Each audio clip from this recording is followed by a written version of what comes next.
गाथा नंबर 54 और गाथा नंबर 55। इन दो गाथाओं में आचार्य महाराज इस अपूर्व करण परिणामों के द्वारा क्या होता है इसे यहां पर बतलाते हैं।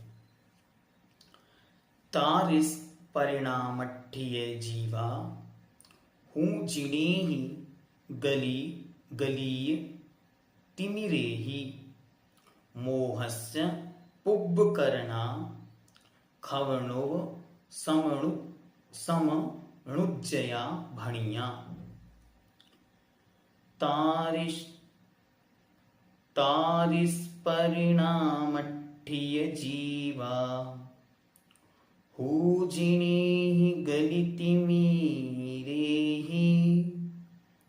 मोहस्य पुब्बकरणा खवणोव समणुज्जया भणिया। अब इसका अर्थ देखते हैं। तारिस तारिस अर्थात तादृश। तादृश मतलब उस समान। परिणाम स्थिता जीवा परिणामों से स्थित जीव। हु जिनेहि गली तिमिरेहि जिनका अज्ञान रूपी तिमिर नष्ट हो गया है, ऐसे जिनेहि जिनेन्द्र भगवान के द्वारा भणिया कहा गया है। क्या कहा गया है कि तारिस परिणामठ्ठिया जीवा अर्थात इस अपूर्व करण रूप परिणामों से स्थित जीव। मोहस्य पुब्बकरणा खवण ओसमण णुज्जया भणिया। क्या क्या होता है उनके, तो कहते हैं वह जीव मोहस्य मोहिनीय कर्म के अपूर्व कर्म परिणामों के द्वारा छपन और उपशमन के लिए उज्जया अर्थात उद्दत होता है। अभी करता नहीं है लेकिन उनके लिए उद्दत होता है, अर्थात जो कार्य आगे होने वाला है उसे भी यहां पर आगे ऐसा होगा इस अपेक्षा से ऐसा कथन किया गया। अज्ञान अंधकार से रहित जिनेन्द्र देव ने गली तिमिरेहि अर्थात जिनका तिमिर अज्ञान नष्ट हो गया है, ऐसे जिनेन्द्र भगवान ने कहा है कि उक्त परिणामों को धारण करने वाले अपूर्व करण गुण स्थानवर्ती जीव मोहिनी कर्म की शेष प्रकृतियों का छपन तथा उपशमन करने में उज्जया उद्दित होते हैं। करते नहीं, क्योंकि इस गुण स्थान में एक भी कर्म का न उपशम होता है और ना ही क्षय होता है, इसलिए यहां पर तो कुछ नहीं होगा, लेकिन आगे आगे यह कार्य बढ़ेगा।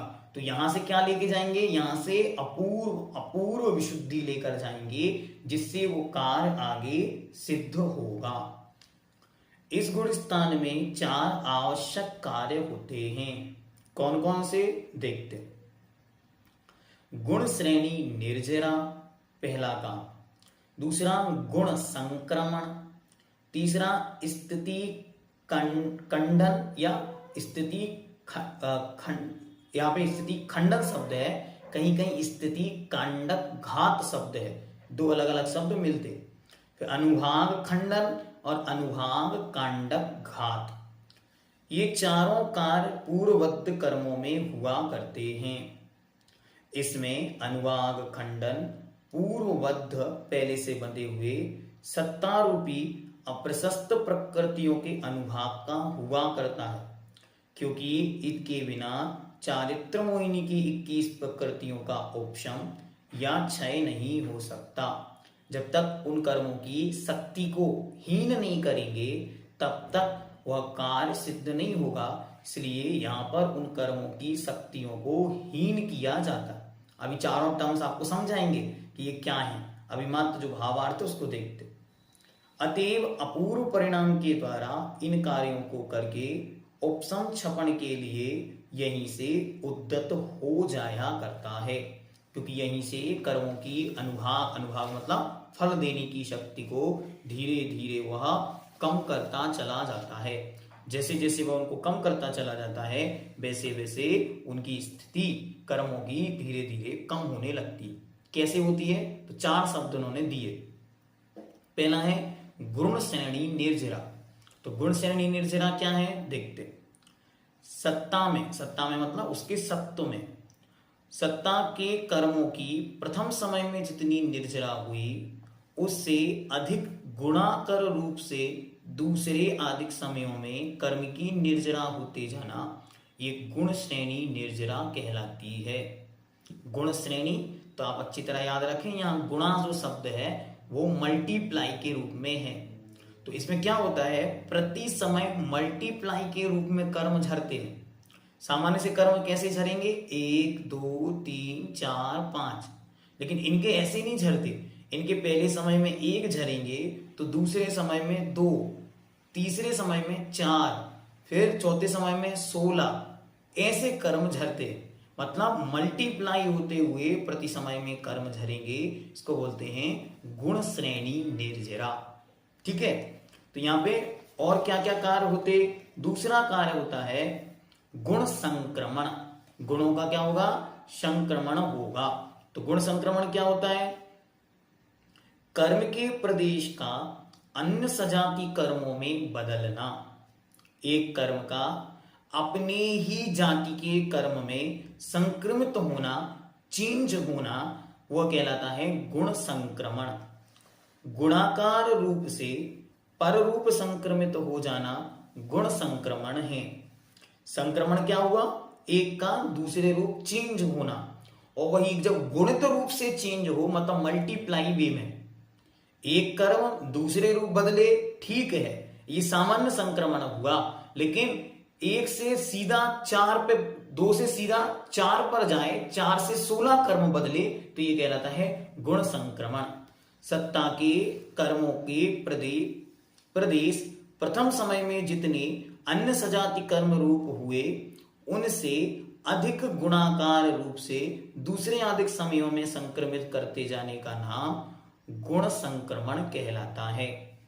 पहले समय में जितने हुए, मानो पहले समय में 1 कर्म संक्रमित हुआ तो दूसरे समय में होंगे 2, तीसरे समय में होंगे 4, चौथे समय में होंगे 16। मतलब गुणित रूप में संक्रमित होना मतलब चेंज होना अपनी ही सुजातीय कर्मों में। कोई भी एक कर्म आप एग्जाम्पल में रख लें जिसका संक्रमण संभव हो, तो वो अपने ही कर्म को दूसरे कर्म रूप कन्वर्ट करने का नाम गुण संक्रमण है। फिर कहते हैं स्थिति कांडक घात। स्थिति मतलब कर्म की मर्यादा, कर्म का टाइम पीरियड। तो जितनी देर तक कर्म स्थित है उसे कहते हैं स्थिति, और उस स्थिति के कांडों का घात करना। सत्ता में स्थित कर्मों की स्थिति का समूह रूप से घटना स्थिति कांडक घात कहलाता है। इसको स्थिति खंडन भी कहते हैं। सीधा शब्द आप जाने, स्थिति को कम करना। कोई भी कर्म आपकी सत्ता में पड़ा हुआ था, मानो 100 दिन तक के लिए, ठीक है, एग्जाम्पल, तो उसको सीधा 50, 25, 20 या 0 पर लाना, ऊपर से उस कर्म को खींच करके और उसकी स्थिति को कम कर देना, इसका नाम है स्थिति कांडक घात। फिर चौथा है अनुभाग कांडक घात या अनुभाग खंडन। इसमें क्या होता है? तो सत्ता में स्थित कर्मों के अनुभाग, अनुभाग किसे कहते हैं? कर्मों के फल देने की शक्ति को अनुभाग कहते हैं। तो सत्ता में स्थित कर्मों के अनुभाग को समूह रूप से घटाना अनुभाग कांडक घात है।